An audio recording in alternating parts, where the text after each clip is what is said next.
Hello, I'm Katie and this is episode 16 of Art Snaps, the podcast about Swindon's collection of modern British art. Today we're celebrating the launch of a virtual exhibition called Big Hitters, which has been developed using Art UK's exciting new curation tool. Even more exciting is that the exhibition was curated by the Friends of Swindon Museum and Art Gallery, which is a fabulous charity dedicated to promoting and fundraising for Swindon Museum and Art Gallery. And the Friends have chosen to focus on some of the most important artists represented in the collection, and many of these pieces are particularly popular and well loved by staff and visitors alike. In fact, when going through the list of works for Big Hitters, I realised that I've already talked about several of them in previous Art Snaps. So before I go on with today's selection of works, I just wanted to do a bit of a throwback to some of my favourite artworks from previous episodes. Way back in episode 1, for example, I spoke about this stunning painting called Floristan by Gillian Ayres in my focus on colour in art. In episode 5, which is called Spring Has Sprung, I spoke about Yvonne Hitchens's uplifting Spring in Eden. And in episode 11, with artwork selected by members of staff at Swindon Museum and Art Gallery, we looked at Maggie Hamling's gorgeous emotive painting, Descent of the Bull's Head. All these pieces are included in the virtual exhibition, and if you have a little bit of time to spare, all those podcasts are available through Swindon Museum and Art Gallery's YouTube channel, and they'll give you a chance to hear more about many of the big hitters in Swindon's collection. For this episode, I've decided to focus on 3 artworks from the collection that I haven't looked at yet, and which always seem to generate lots of excitement and conversation. The first of these big hitters is actually a rather small piece, but it's a real gem in the collection. Ship Amid Tall Waves is only about 26 by 33 centimetres and is actually painted on a piece of cardboard supplied by a greengrocer. And the natural colour of the cardboard forms the vibrant orangey yellow background of the painting, on which the artist has drawn and painted a very simple image of a boat in turbulent waters. This unconventional and somewhat naive approach was uncommon in art in the beginning of the 20th century, when this was made. But for the painter of this piece, Alfred Wallis, it was a normal way to work. Wallace is an interesting figure in art because he didn't receive any formal training and was in fact illiterate. And throughout his life he was a fisherman, a marine stores dealer, and an all-around completer of odd jobs. It was only in 1922, after the death of his wife, that Wallace began to take up painting to relieve his loneliness. With no artistic training whatsoever, his work is praised for being purely naive and primitive in style, with no attempt at perspective or space or correct proportions, and with a straightforward approach to drawing and painting. His subject matter reflects what he knew, so it includes mostly boats and things associated with the sea, such as ports and lighthouses. Many of these images were created from memory, as the fishing boats and sailboats of his youth were increasingly being replaced by steamships. It's extremely fortuitous that a few years after he began painting, Wallace found himself at the heart of a vibrant art community which was blossoming in St Ives. And with the help of fellow artists, Wallace has received the attention he deserves and is now considered one of the most original English artists of the 20th century. Another artwork included in Big Hitters is Desmond Morris's Girl Selling Flowers from 1946.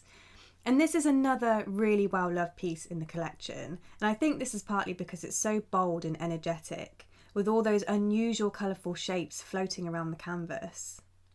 And even though there's a lot going on, the eye is always drawn back to this interesting figure with blonde hair and big red lips. She's another reason for this being a rather popular piece, because she's based on Swindon-born Diana Dors, who was well known for her great Marilyn Monroe-like beauty.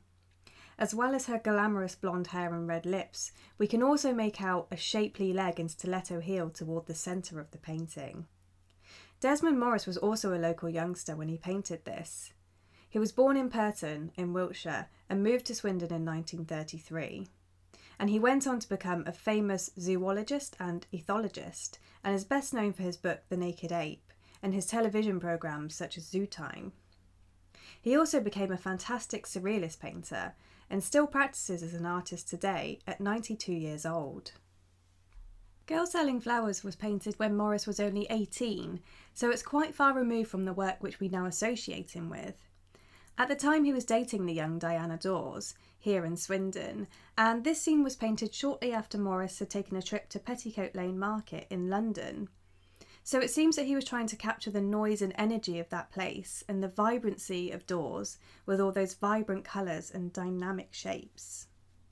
Before moving on, I just want to do a quick plug, as this piece and the Alfred Wallis piece that I've just spoken about both currently star in the Great British Art Quiz, which is put together by The Guardian and Art UK. So if you have a spare 5 minutes, you can test your knowledge of Swindon's art collection by visiting The Guardian's website. Now let's move on to our final piece, which is Christopher Le Brun's Hyperion from 1982. I'm particularly excited about this piece for 2 reasons. One is that the Friends of Swindon Museum and Art Gallery were able to welcome Lebrun to Swindon as part of their Talks programme a few years back, during his time as the president of the prestigious Royal Academy. The second reason I'm excited about Hyperion is because of the great memories I have of it, from when I visited Swindon Museum and Art Gallery as a child on a school trip. I still remember the great impact this huge canvas had on me, and years later I'm still blown away by its energy and monumentality. If you've never seen this piece on show, you need to imagine it on a large scale. It's over 2 metres high and 2 metres wide, and only when you get a sense of the scale can you really appreciate those big gestural brushstrokes and the many layers of paint on the surface. Lebrun actually dated this piece 7 times, each time thinking it was finished, but in fact going back to add more and more layers on later on. This was characteristic of his work in the 1980s, where Lebrun painted straight onto the canvas without planning and would paint up to 50 images on top of each other before finding the right one. The final image that we see here was completed in one session overnight, which probably influenced the dark colours that Lebrun used. And certainly on such a large scale, we almost get the impression of a winged horse bursting through the night sky. There's no specific narrative to the piece, but it's influenced by the classical world and makes use of motifs that Lebrun was exploring quite a bit in his work at the time, including wheel-like shapes resembling broken columns and the winged horse Pegasus. Here, Lebrun has beautifully depicted the creature using large, expressive strokes of cream and ochre to evoke great action and excitement. For me, it's clear why this is such an unforgettable piece of painting. So that brings me to the end of this episode of Art Snaps, and it just remains to be said that if you want to see more from the Big Hitters exhibition, you can search for Swindon Museum and Art Gallery at www.artuk.org.